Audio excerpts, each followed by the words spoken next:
Connecticut native George Bush moved to Midland in the early 1950s to begin an oil drilling business in the Permian Basin. In 1959, Bush moved his young family and his company to Houston. It was there he became involved with the Republican Party during a time of complete Democrat control of Texas politics. By 1964, Bush became GOP party chairman in Harris County.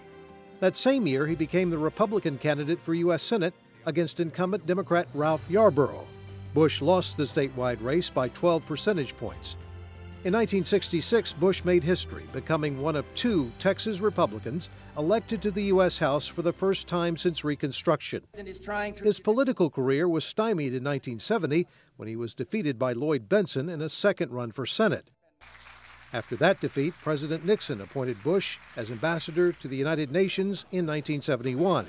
He went on to head the Republican National Committee and in 1976 became director of the CIA. No policy bias will color the collective judgment of the CIA. In 1980, he set his sights on the White House. We want Bush! We want Bush! But was trounced in the Republican primaries by Ronald Reagan, even losing to Reagan in Texas.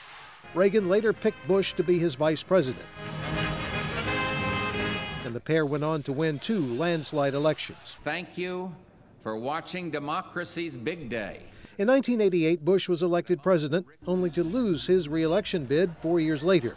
He and his wife Barbara then returned home to Texas. Just 2 years later, the Bush family legacy expanded when his son George W. became just the second Republican elected governor of Texas since Reconstruction. It never used to be this way, but now I have to worry about my son's schedule, not my own. So when he nudges me and says, "Keep it short, Dad," why...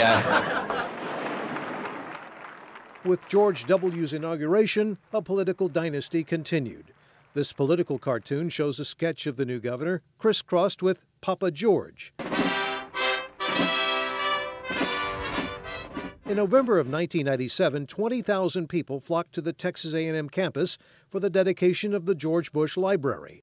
Today I feel like the luckiest person in the world. In subsequent years, George and Barbara Bush spent most of their time at home in West Houston, but every summer escaped the Texas heat and headed for the family's seafront compound in Maine. On his 80th, 85th, and 90th birthdays, his preferred gift to himself was a skydive. They weren't his first, though. That came during World War II when he was shot down by the Japanese in the Pacific. On April 17, 2018, President Bush lost the love of his life. Mrs. Bush's funeral in Houston was followed by burial at the Bush Library in College Station. After a 73-year marriage, George and Barbara Bush will again lie together for eternity in Texas. Robert Hadlock, KXAN News.